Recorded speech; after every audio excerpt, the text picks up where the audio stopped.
বিসমিল্লাহির রহমানির রহিম। শুরু করবো। বিসমিল্লাহির রহমানির রহিম।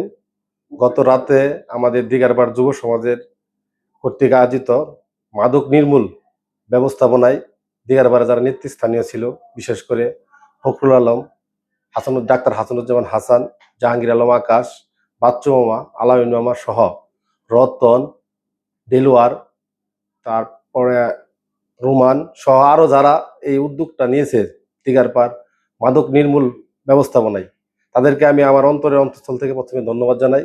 একটা মহৎ উদ্যোগ তারা গ্রহণ করেছে। সেই প্রেক্ষাপটে তা কালকা বসার সিদ্ধান্ত ক্রমে আজকে জুমাবাদ প্রত্যেকটা মসজিদের দিগারপাড় প্রত্যেকটা মসজিদের ইমাম মুয়াজ্জিন সহ আমরা এলাকাবাসী সহ আমরা আজকে রেলি হওয়ার কথা ছিল, কিন্তু বৈরী আবহাওয়ার জন্য এটা আমাদের সম্ভব হয় না।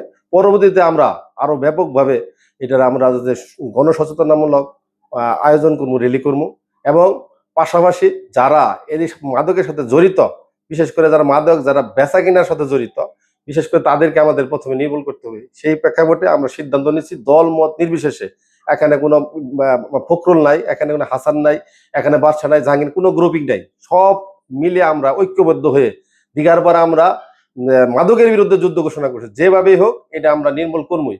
এতে এখানে বিভিন্নভাবে বিভিন্ন খাতে নেওয়ার কোনো সুযোগ নাই। তারপরে আমি বলছি, যেহেতু আমরা সবাই এলাকার লোক, প্রথমে প্রাথমিকভাবে আমরা যারা সাথে বেচা কিনা করে মাদকে, তাদের আমরা পরিবার এবং তাদেরকে বোঝানোর চেষ্টা করব। তারপরে যদি আমরা ব্যর্থ হই, তাহলে আমরা আইনের কাছে সুবর্দ করব, এবং আইনের কাছে সুবর্দ করবো না, এবং ভবিষ্যতে যাতে এরা মাদক থেকে কিভাবে বেরিয়ে সুস্থ সুন্দরভাবে সমাজ গঠন করতে পারে, কিভাবে বেরিয়ে আসতে পারে, সেই ব্যাপারে আমরা প্রয়োজনে প্রশাসনের সাথে কথা বলে এর সুন্দর একটা সুরাহা আমরা বাস্তবায়ন করব।